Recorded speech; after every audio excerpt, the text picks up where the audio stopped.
ان الحمد للہ والصلاة والسلام علی رسول اللہ اما بعد فاعوذ باللہ السمیع العلیم من الشیطان الرجیم من حمزہ ونفخہ ونفثہ بسم اللہ الرحمن الرحیم۔ آج الحمدللہ ہم نے 5واں پارہ تلاوت کیا ہے۔ 5ویں پارے کے اندر سورہ النساء ہم نے پڑھی ہے۔ سورہ النساء کے اندر اللہ رب العالمین نے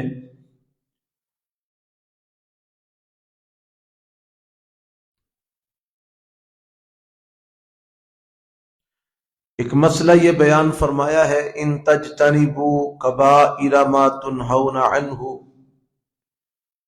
نکفر عنکم سیئاتکم وندخلکم مدخلا کریما۔ فرمایا کہ اگر تم کبیرہ گناہوں سے بچو جن سے تم کو منع کیا گیا ہے تو ہم تمہارے چھوٹے گناہوں کو معاف کر دیں گے اور تمہیں عزت والی جگہ پر داخل کریں گے۔ یعنی یہ مسئلہ اللہ نے یہ بیان کیا ہے کہ جو کبیرہ گناہ ہے، اور کبیرہ گناہ کی تعریف یہ کی گئی ہے کہ جن گناہوں پر اللہ تعالی نے کوئی حد مقرر کی ہے یا جن گناہوں پر کوئی سخت وعید سنائی ہے، ان گناہوں کو کبیرہ گناہ کہا جاتا ہے۔ تو ان کبیرہ گناہوں سے اگر تم بچو تو ہم تمہارے صغیرہ گناہ معاف کر دیں گے۔ اور یہ صغیرہ گناہ معاف کرنے کے اللہ تعالی نے کئی ذرائع بیان فرمائے ہیں۔ جس طرح کہ بندہ وضو کرتا ہے تو وضو کے ساتھ اللہ تعالیٰ اس کے صغیرہ گناہوں کو معاف فرما دیتے ہیں۔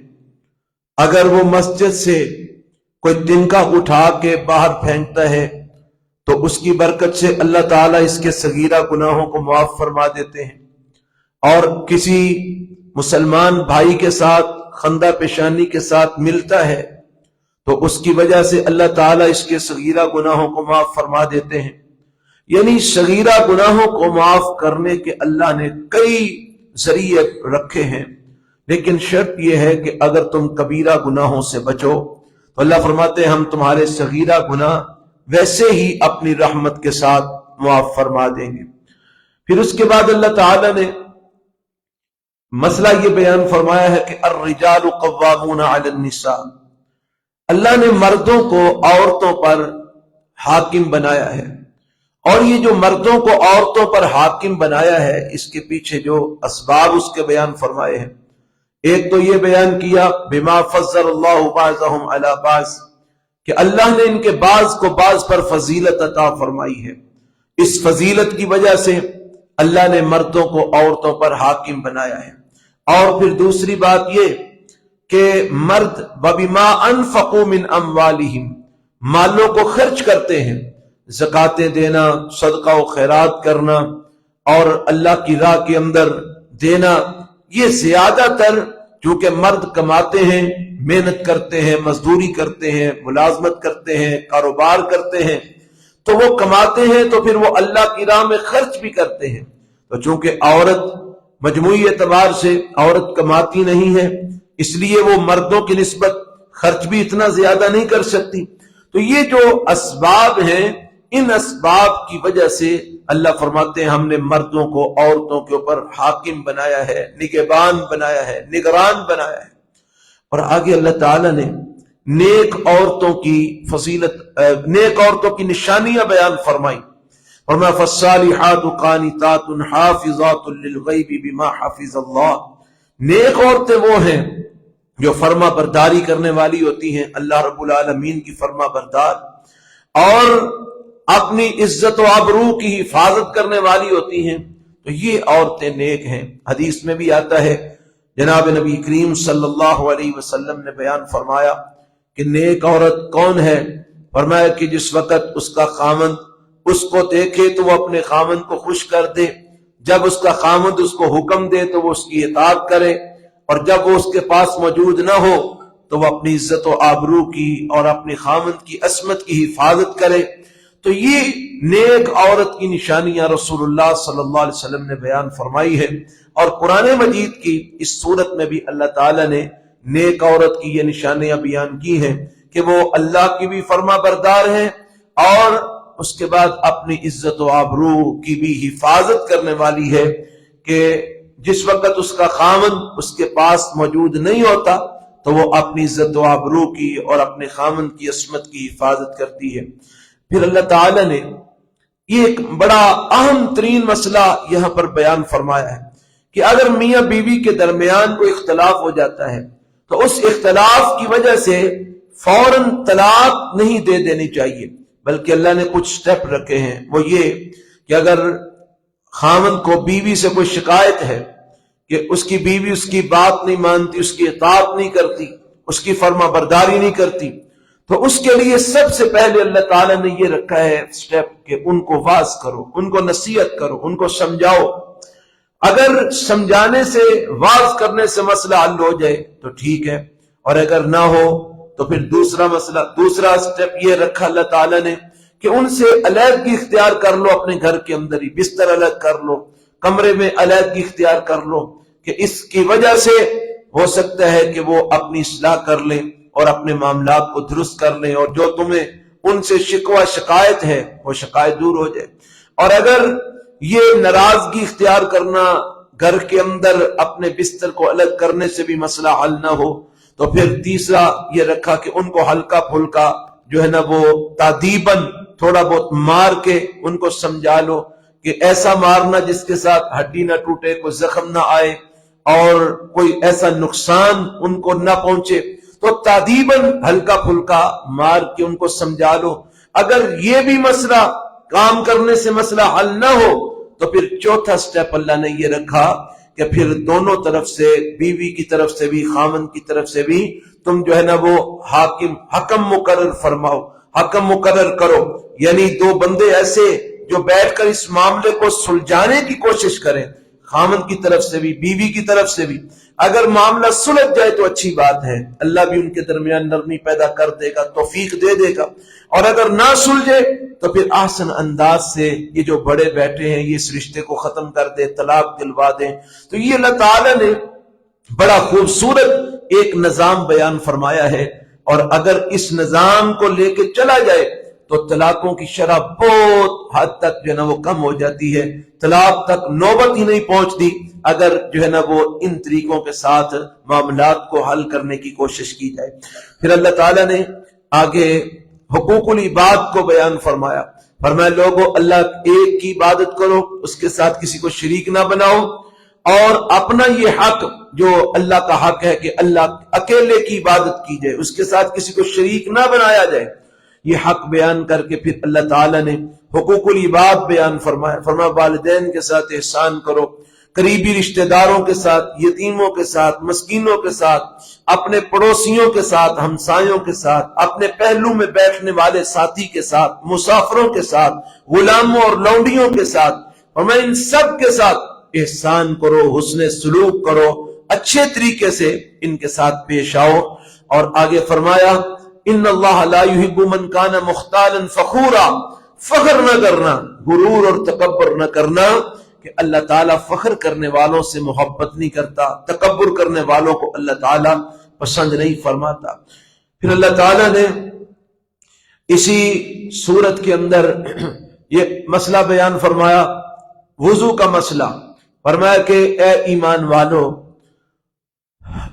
تیمم کا مسئلہ اور وضو کا مسئلہ اللہ تعالیٰ نے بیان فرمایا کہ اگر تم جو ہے نا وہ بیمار ہو جاؤ یا سفر کی حالت میں ہو اور تم نے وضو کرنا ہے نماز کے لیے اور تمہارے پاس پانی موجود نہیں، تو اس کا متبادل یہ ہے کہ تم پاک مٹی کے ساتھ تیمم کر لو، یعنی مٹی کے اوپر ہاتھ مارو۔ تیمم کا طریقہ جو حدیث میں آیا ہے کہ دونوں ہاتھوں کو مٹی کے اوپر مارا جائے اور پھر ہاتھوں کے اوپر پھونک مار کے موٹی موٹی مٹی اڑا لی جائے، اور پھر اس کے بعد دونوں ہاتھوں کو مل کے بایاں ہاتھ دائیں ہاتھ کے اوپر اور دایاں ہاتھ بائیں ہاتھ کے اوپر پھیر لیا جائے اور دونوں ہاتھوں کو چہرے کے اوپر پھیر لیا جائے، تو یہ ہے تیمم۔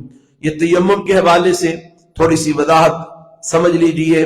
بعض روایات میں تیمم کے اندر 2 ضربوں کا بھی ذکر آیا ہے کہ ایک دفعہ زمین پہ ہاتھ مار کے اپنے ہاتھوں پر اور بازوؤں پر ملا جائے، اور دوسری دفعہ ہاتھ زمین پہ مار کے اپنے چہرے پر ملا جائے، لیکن یہ روایت سندن کمزور ہے، ضعیف ہے۔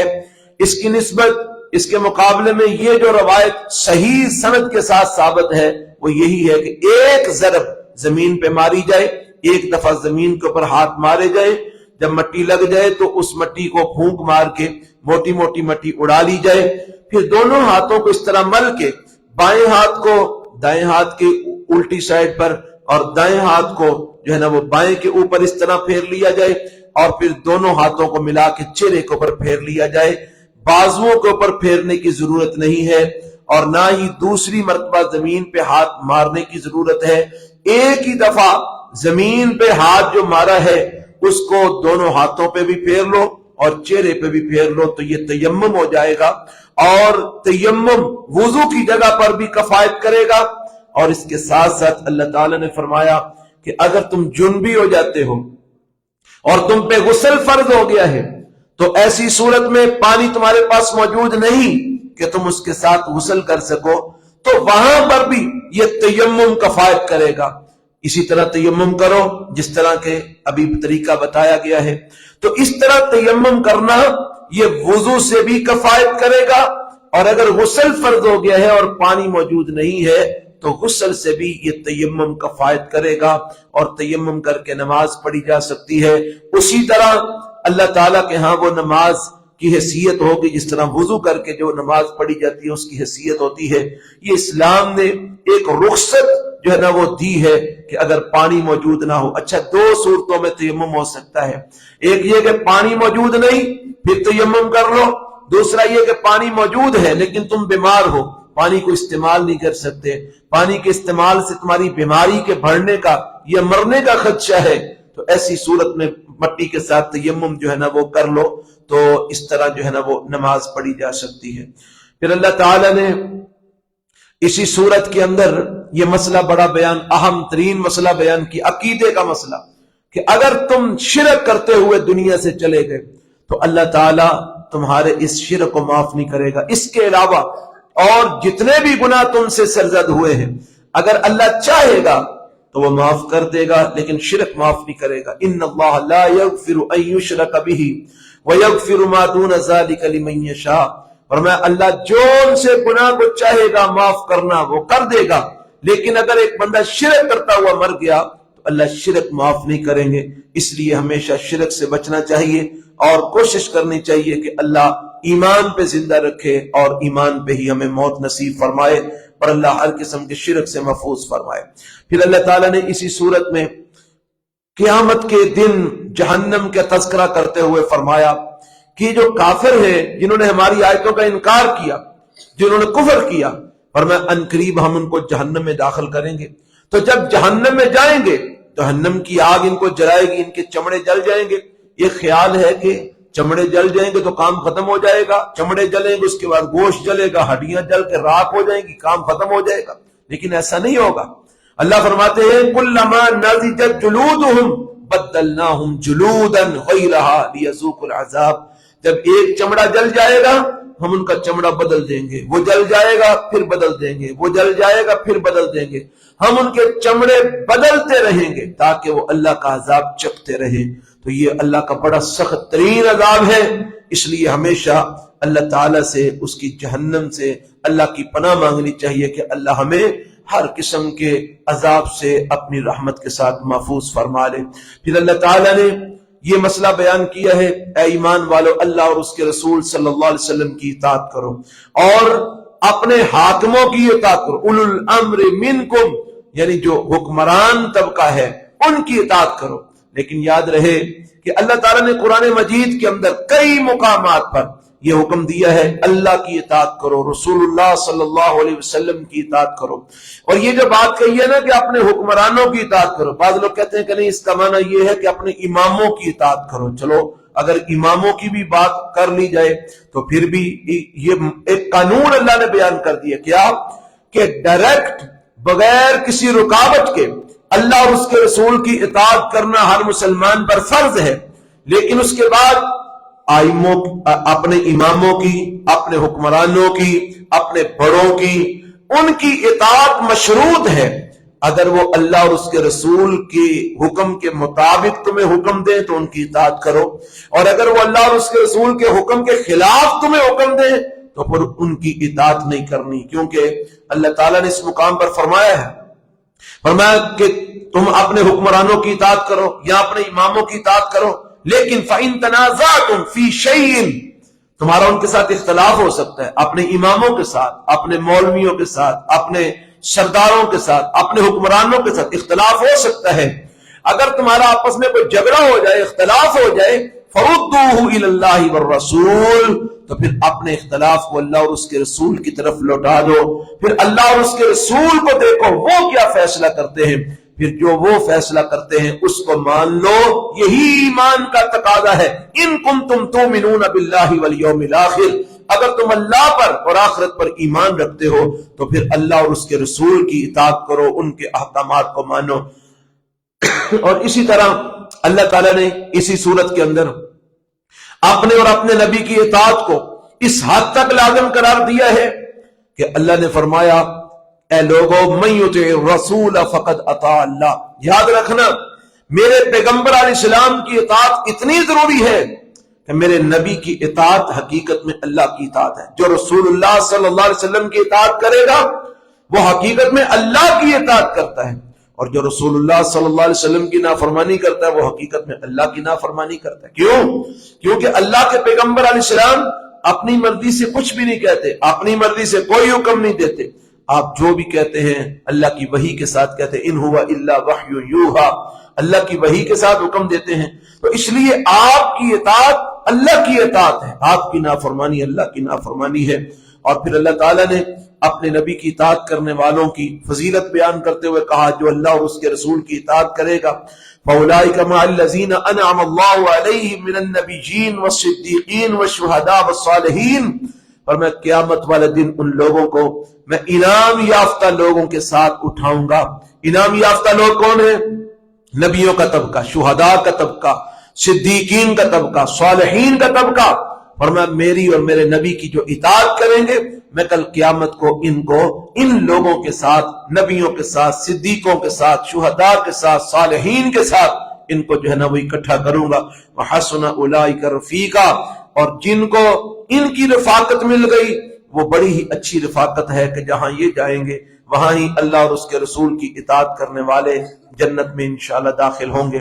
پھر اللہ تعالیٰ نے اس سورت کے اندر ایک جو ہے نا وہ بڑا ہی کمال کا اصول بیان کیا، فرمایا من یشفع شفاعۃ حسنہ یکن لہ نصیب منہا ومن یشفع شفاعۃ سیئۃ یکن لہ کفل منہا وکان اللہ علی کل شیء مقیتا۔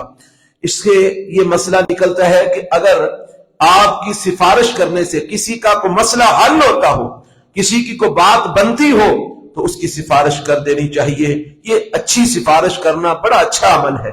اگر آپ کی سفارش سے کسی مسلمان بھائی کا کوئی جائز کام حل ہو رہا ہے، کسی مسلمان بھائی کی کوئی مشکل دور ہو رہی ہے، اس کے لیے آسانی پیدا ہو رہی ہے تو اس کی سفارش کر دینی چاہیے۔ کیوں؟ کہ اگر تم کسی کی اچھی سفارش کرو گے تو اللہ تعالیٰ تمہیں اس کا بدلہ دے گا، یکن لہ نصیب منہا۔ جب تم کسی کی اچھی سفارش کرو گے تو اللہ تعالیٰ سفارش کرنے والے کو بھی جو ہے نا وہ اجر عطا فرمائیں گے، ثواب عطا فرمائیں گے، اچھا بدلہ عطا فرمائیں گے۔ اور اس کے مد مقابل کسی کی بری سفارش نہیں کرنی، غلط سفارش نہیں کرنی، 2 نمبر سفارش نہیں کرنی، کسی کے ناجائز کام کی سفارش نہیں کرنی۔ کیوں؟ کہ اگر کسی کی ناجائز کام کی سفارش کرو گے یکن لہ کفل منہا، اس میں بھی برابر کے حصے دار جو ہے نا وہ بن جاؤ گے۔ اس لیے کوئی اچھی سفارش، کسی کی سفارش کرنے سے کسی کا کوئی جائز مسئلہ حل ہوتا ہو تو کر دینی چاہیے۔ وہ جو ہے نا وہ کسی آپ کی وجہ سے کسی کے لیے آسانی پیدا ہو جائے، یہ بڑی سعادت کی بات ہے۔ پھر اللہ تعالیٰ نے اسی صورت میں آگے یہ مسئلہ بیان کیا کہ جب تمہیں تحفہ دیا جائے دعا کا تو تم بھی اس کے بدلے میں اتنا ہی تحفہ یا اس سے اچھا تحفہ دیا کرو۔ کیا مطلب؟ کون سی دعا؟ اس سے مراد سلام والی دعا ہے۔ اگر آپ کو کوئی کہتا ہے السلام علیکم تو آپ اس کے جواب کے اندر یا اتنا ہی جواب دیں یا اس سے بہتر جواب دیں۔ وہ کہتا ہے السلام علیکم، آپ کہیں وعلیکم السلام ورحمۃ اللہ۔ وہ کہتا ہے السلام علیکم ورحمۃ اللہ، آپ کہیں وعلیکم السلام ورحمۃ اللہ وبرکاتہ۔ اور اگر وہ السلام علیکم ورحمۃ اللہ وبرکاتہ کہتے ہیں تو آپ بھی بدلے میں وعلیکم السلام ورحمۃ اللہ وبرکاتہ کہہ دیں۔ تو یہ تحفہ ہے، اللہ تعالیٰ نے یہ سلام امت محمدیہ کے لیے ایک تحفہ رکھا ہے۔ فرمایا اگر تمہیں کوئی یہ دعائیہ کلمہ کہتا ہے تم بھی جواب میں اس کو وہ دعائیہ کلمہ کہو تاکہ اس کے اوپر بھی سلامتی ہو جائے۔ تو یہ مسئلہ اللہ نے اس میں بیان فرمایا۔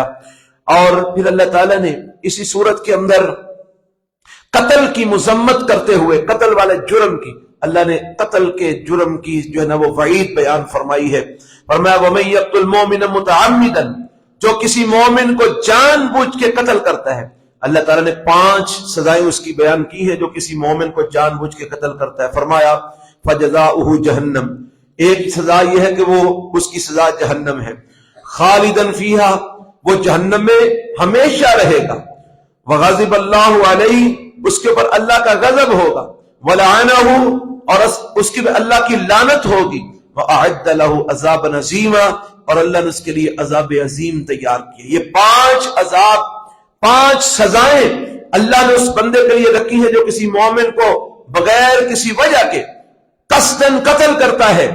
ایک سزا یہ کہ اس کی سزا کیا ہے؟ وہ جہنم میں جائے گا۔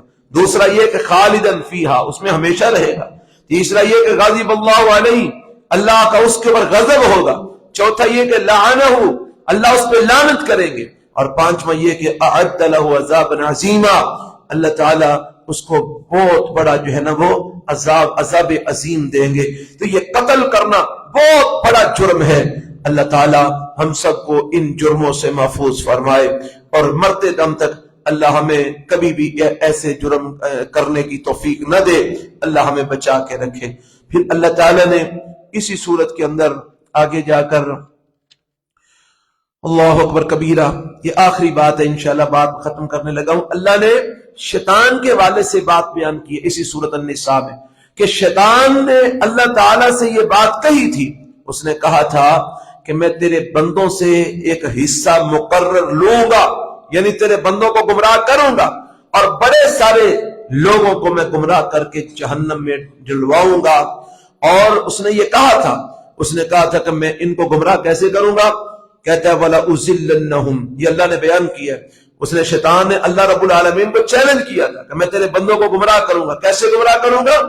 وَلَأُزِلَّنَّهُمْ وَلَأُمَنِّيَنَّهُمْ، میں ان کو گمراہ کروں گا، ان کو خواہشات کا پیروکار بناؤں گا، یعنی میں ان کے دماغ پر، ان کے دل پر ان کی خواہشات کو اتنا غالب کر دوں گا کہ وہ تیرا حکم بھول کر اپنی خواہشات کے پیچھے چل پڑیں گے، اپنی آرزوؤں کی تکمیل کے پیچھے چل پڑیں گے اور تیرے حکم کو فراموش کر دیں گے۔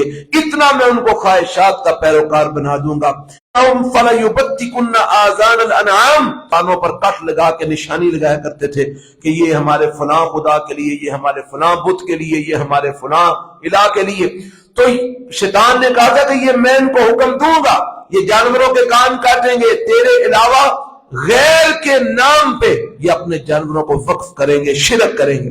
اور پھر میں ان کو حکم دوں گا وَلَا آمُرَنَّهُمْ فَلَا يُغَيِّرُنَّ خَلْقَ اللَّهِ، میں ان کو حکم دوں گا یہ اللہ کی تخلیق کو بدلیں گے، اللہ کی تخلیق کو تبدیل کریں گے۔ جس طرح کے یہ جو داڑھی مونڈتے ہیں یہ اللہ کی تخلیق کو تبدیل کرتے ہیں، داڑھی مونڈنے والے بھائی، کیونکہ اللہ تعالیٰ نے مرد کے منہ کے اوپر فطرتی طور پر داڑھی اگائی ہے، تو جو داڑھی مونڈتا ہے وہ اللہ کی تخلیق کو تبدیل کرتا ہے۔ ایسے ہی وہ عورت کہ جس عورت کہ اللہ تعالیٰ نے یہ بروٹے بنائے ہیں، جس طرح کے بھی بنائے ہیں، یہ کیا کرتی ہے؟ یہ ان بروٹوں کو جو ہے نا وہ سیدھا پدرا کرواتی ہے، بلیڈ کے ساتھ، دھاگے کے ساتھ، پلکیں بنوانا جس کو بولتے ہیں، پلکنگ کروانا۔ تو یہ بھی اللہ کی تخلیق کو تبدیل کرنا ہے۔ تو اللہ کی تخلیق کو تبدیل کرنا یہ شیطان کا حکم ہے کہ شیطان اللہ کی تخلیق کو تبدیل کرواتا ہے، اور اس کی کتنی بڑی سزا ہے۔ یہ جو عورتیں پلکنگ کرواتے ہیں، رسول اللہ صلی اللہ علیہ وسلم نے لعنت فرمائی ہے، فرمایا کہ ان عورتوں پر لعنت جو اپنے یہ پلکیں بنواتی ہیں، ان عورتوں پر لعنت جو اپنے دانتوں کے اندر خلا پیدا کرنے کے لیے مصنوعی بناوٹ اور خوبصورتی کے لیے جو ہے نا وہ ان کے اندر خلا پیدا کرتی ہیں، ان عورتوں پہ لعنت جو مصنوعی تل جو ہے نا بنواتی ہیں، رنگ بھرتی ہیں اپنے چہرے کے اوپر یا جسم کے کسی حصے میں، اس کو کھدوا کے اندر رنگ بھروا کے مصنوعی تل بنواتی ہیں خوبصورتی کے لیے۔ تو یہ اللہ کی تخلیق کو بدلنے والے لوگ ہیں۔ تو اللہ تعالی نے ایسی عورتوں پر لعنت فرمائی ہے۔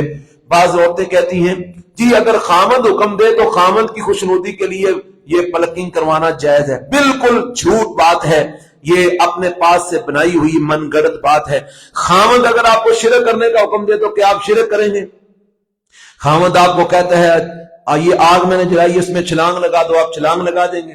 خامد آپ کو کہتا ہے آپ بے حیائی کرو، آپ بے حیائی کریں گے؟ خامد کی اطاعت کتاب و سنت کے دائرے میں رہ کے کرنے کا حکم ہے، ایسے یہ غلط ہے۔ خامد کی خوشنودی کے لیے اللہ کو ناراض کرنا جائز نہیں ہے، کیونکہ سب سے زیادہ حق ہمارے اوپر اللہ کا ہے، جو ہمارا خالق ہے، جو ہمارا مالک ہے۔ خامد سے بھی زیادہ حق اللہ کا ہے، ماں باپ سے بھی زیادہ حق اللہ کا ہے، اس لیے اللہ کے حق میں ہم کمی نہیں کر سکتے کسی کے پیچھے لگ کے۔ تو اللہ کے نبی نے لعنت فرمائی ایسی عورتوں پر جو اللہ کی تخلیق کو تبدیل کرتی ہیں، اور وہ مرد بھی جو اللہ کی تخلیق کو بدلتے ہیں، یہ شیطان ان کو اس کام کے پیچھے لگاتا ہے۔ اور اللہ تعالیٰ نے فرمایا وَمَا يَعِدُهُمُ الشَّيْطَانُ إِلَّا غُرُورًا، یہ جو شیطان ان کو وعدے وعیدے دیتا ہے نا، یہ سب دھوکہ ہے، اس میں کوئی حقیقت نہیں، سب دھوکہ اور فراڈ ہے، کیونکہ شیطان ہے ہی دھوکے باز۔ تو ایسے لوگوں کا جو انجام ہے وہ کیا ہے؟ فرمایا اولئک مأواہم جہنم، ایسے لوگوں کا ٹھکانہ جہنم ہوگا کہ جو لوگ اللہ کی تخلیق کو شیطان کے پیچھے لگ کے بدلتے ہیں۔ اللہ تعالی ہم سب کو کتاب و سنت کی اتباع کرنے کی توفیق عطا فرمائے، اور شیطان کی اللہ جو ہے نا وہ بات ماننے سے محفوظ فرمائے۔ سبحانک اللہم وبحمدک، اشہد ان لا الہ الا انت، استغفرک واتوب۔